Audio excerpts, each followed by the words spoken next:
नमस्ते और स्वागत है। आज की इस खास पड़ताल में एक ऐसे विषय पर बात होगी जो सच में विज्ञान, इतिहास और हमारी समझ की सीमाओं को बिल्कुल चुनौती देता है।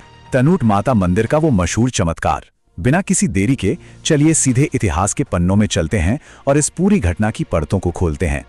जरा कल्पना कीजिए एक युद्ध के मैदान की, जहां हर तरफ सिर्फ तबाही, अचूक रणनीतियां और खौफ का माहौल है। ऐसे में एक बहुत ही गहरा और थोड़ा विचलित करने वाला सवाल जहन में आता है। क्या युद्ध के ठीक बीचों बीच कोई चमत्कार हो सकता है? क्या सच में कोई ऐसी शक्ति है जो बेतहाशा गोलाबारी और बारूद के बीच भी अपना असर दिखा दे? हमारी आज की ये पूरी चर्चा बस इसी एक विचार के इर्द गिर्द घूमने वाली है। तो शुरुआत करते हैं हमारी पहली कड़ी से, जैसलमेर बॉर्डर और वहां स्थित पवित्र तनोट माता मंदिर। अब आगे बढ़ते हुए देखते हैं कि ये कहानी कैसे जुड़ती है। यहाँ एक बेहद दिलचस्प भौगोलिक और आध्यात्मिक कनेक्शन सामने आता है। दरअसल भारत में जो तनोट माता हैं, उन्हें मूल रूप से हिंगलाज माँ का ही एक स्वरूप माना जाता है। और पता है, ये बात इस जगह को और भी ज्यादा खास बना देती है, क्योंकि हिंगलाज माता का जो मुख्य मंदिर है ना, वो सीमा के ठीक उस पार पाकिस्तान के बलूचिस्तान में है। मतलब सरहद के दोनों तरफ एक बहुत ही गहरा अदृश्य आध्यात्मिक जुड़ाव है, जो इन राजनीतिक सीमाओं से कहीं ज्यादा पुराना है। अब बात करते हैं उस खौफनाक दौर की, 1971 का वो भीषण भारत पाकिस्तान युद्ध। चलिए अब इसमें थोड़ा गहराई से उतरते हैं। इतिहास के दस्तावेज और स्रोत बिल्कुल स्पष्ट बताते हैं कि 1971 के उस युद्ध के दौरान पाकिस्तान की तरफ से इस पूरे इलाके में लगभग 3000 बम गिराए गए थे।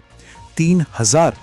बस अंदाजा लगाया जा सकता है कि उस वक्त आसमान से कितनी भारी मात्रा में मौत बरस रही होगी। ये कोई छोटी मोटी गोनाबारी बिल्कुल नहीं थी, ये एक बहुत ही बड़े पैमाने पर किया गया भीषण हमला था। और यहीं से कहानी एक नया मोड़ लेती है। 450 बम और वो अद्भुत चमत्कार जो सीधे मंदिर परिसर में हुआ। अब जो आंकड़ा सामने आता है ना, वो सच में पूरी तरह से झकझोर कर रख देने वाला है। 450। उन कुल 3000 बमों में से पूरे 450 बम सीधे तनोट माता मंदिर के परिसर के ठीक अंदर गिरे थे। जरा स्थिति को दिमाग में लाइए। एक छोटा सा परिसर और उसके अंदर आसमान से धड़ाधड़ गिरते हुए 450 विनाशकारी बम। अगर हम सिर्फ तर्क और विज्ञान की माने तो उस जगह का नामो निशान तक मिट जाना चाहिए था, है ना? लेकिन फिर एक और आंकड़ा सामने आता है, 0 यानी 0। एक पल रुककर इस शून्य की गहराई को महसूस कीजिए। मंदिर परिसर के अंदर जो 450 बम गिरे थे ना, उनमें से एक भी बम नहीं फटा। जी हां, बिल्कुल सही सुना, एक भी नहीं।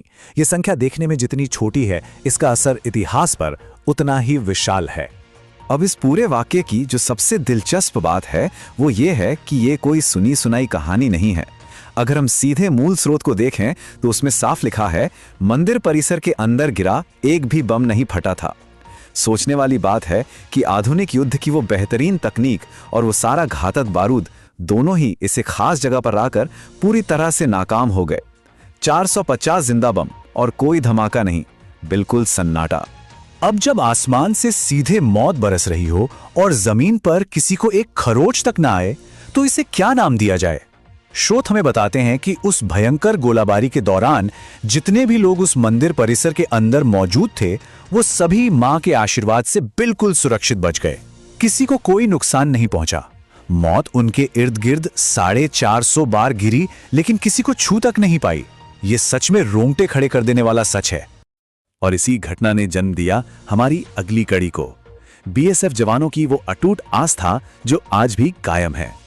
और ये पूरी घटना बहुत ही शानदार तरीके से हमें ये समझाती है कि आज भी इस मंदिर की इतनी गहरी मान्यता क्यों है। ये जगह महज आम श्रद्धालुओं की आस्था का केंद्र नहीं है, बल्कि स्रोत बहुत स्पष्ट रूप से बताते हैं कि बॉर्डर सिक्योरिटी फोर्स यानी बीएसएफ के जवानों के बीच इस मंदिर की बहुत ही ज्यादा अहमियत है। आज भी सरहद की हिफाजत करने वाले ये शूरवीर जवान इस मंदिर से एक गहरा व्यक्तिगत और आध्यात्मिक जुड़ाव महसूस करते हैं और यहाँ भारी तादाद में दर्शन करने पहुंचते हैं। तो इस पूरी चर्चा के अंत में एक ऐसा सवाल जरूर छूट जाता है जो काफी लंबे समय तक सोचने पर मजबूर कर देगा। जब 450 विनाशकारी बम एक ही जगह गिरकर अपनी पूरी ताकत खो दें, तो क्या इसे सिर्फ युद्ध के इतिहास का एक अजीबोगरीब तकनीकी फेलियर कहा जाए, या फिर एक साक्षात चमत्कार? शोध सामग्री तो हमें केवल तथ्य बताती है, लेकिन इस सवाल का असली जवाब हर इंसान को खुद अपने लिए तय करना है।